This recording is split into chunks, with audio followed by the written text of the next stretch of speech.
നമസ്കാരം, news prime മലയാളത്തിലേക്ക് സ്വാഗതം. വൺ നേഷൻ വൺ ഇലക്ഷൻ എന്തുകൊണ്ട് കേന്ദ്ര സർക്കാർ ഇതിന് ഊന്നൽ നൽകുന്നു?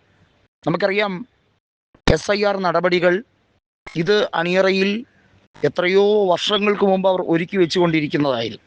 അവരെ സംബന്ധിച്ചിടത്തോളം ഈ രാജ്യത്തുള്ള ന്യൂനപക്ഷങ്ങളെ, ദളിത് വിഭാഗങ്ങളെ മുഴുവനായി വോട്ടർ പട്ടികയിൽ നിന്നും ഘട്ടം ഘട്ടമായി റദ്ദാക്കണം. അതിന് അവർ കണ്ടുവച്ച സൂത്ര വഴിയാണ് SIR നടപ്പിലാക്കുകയും വൺ നേഷൻ വൺ ഇലക്ഷൻ എന്ന രീതിയിൽ വരികയും ചെയ്യുമ്പോൾ ഒറ്റയടിക്ക് ഒരു വലിയ തട്ടിപ്പ് നടത്തി എല്ലാ അട്ടിമറിയിലൂടെയും അധികാരം പിടിച്ചെടുക്കാം.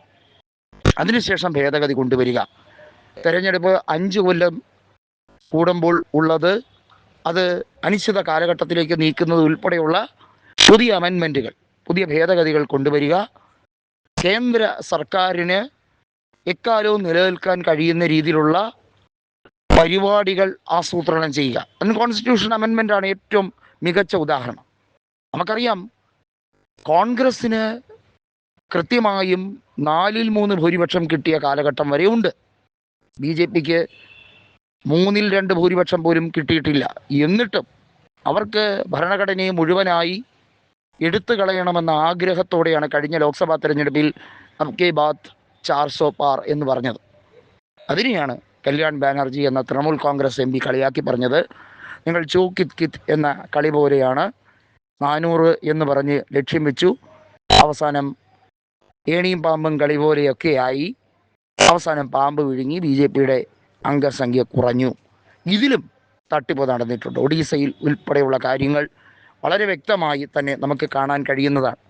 ഇവിടെ വൺ നേഷൻ വൺ ഇലക്ഷൻ എന്ന നടപടിക്രമം ഒരിക്കലും നടക്കാൻ പോകുന്നില്ല. കാരണം ഈ രാജ്യത്തിൻ്റെ ഭരണ സംവിധാനത്തിൽ അങ്ങനെ ഒരു പ്രത്യേക രീതിയിൽ, ഒരു പ്രത്യേക മാർഗം അവലംബിക്കാൻ എപ്പോൾ സർക്കാർ തയ്യാറാകുമോ അപ്പോൾ കേന്ദ്ര സർക്കാരിന് മറ്റ് ചില കാര്യങ്ങൾ കൂടി ഫേസ് ചെയ്യേണ്ടി വരും.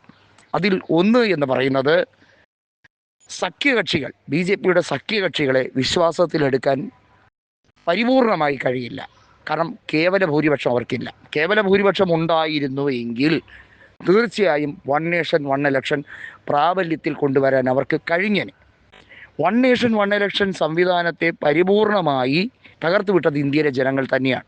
ഒരുപക്ഷെ ഇന്ത്യ മുന്നണിക്ക് ഭരിക്കാൻ ആവശ്യമായ അംഗസംഖ്യയിലേക്കൊന്നും കിട്ടിയില്ലെങ്കിൽ പോലും BJPയുടെ വർദ്ധിച്ചു വരുന്ന ആധികാരികത തടയാൻ ഒരു പരിധിവരെ കഴിഞ്ഞു എന്നുള്ളതാണ് 2024 ലോക്സഭയിൽ അവർക്ക് കിട്ടിയ ഏക ആശ്വാസം എന്ന് പറയുന്നു. പക്ഷെ അതിനുശേഷം വളരെ കരുതലോടെ മഹാരാഷ്ട്രയിലും ഹരിയാനയിലും ബീഹാറിലും ഒക്കെയായി പല വെർഷൻ ഓഫ് അട്ടിമറികൾ നടന്നു. ആ അട്ടിമറിയുടെ പല വെർഷനാണ് നമ്മൾ കണ്ടുകൊണ്ടിരിക്കുന്നത്. അതിനെയൊക്കെ തടയുക എന്ന് പറയുന്നത്, പ്രത്യക്ഷത്തിൽ അവർ ജയിക്കുന്നു, അവർ സർക്കാർ രൂപീകരിക്കുന്നു, അവർ ഭരണത്തിൽ തുടരുന്നു എന്നുള്ളത് ഒഴിച്ചാൽ കേന്ദ്രത്തിൽ ഒരു സ്ഥായിയായ വൺ നേഷൻ വൺ ഇലക്ഷൻ മാർഗം ഇംപ്ലിമെൻ്റ് ചെയ്യാൻ കേന്ദ്ര സർക്കാരിന് ഇനിയും കഴിയില്ല.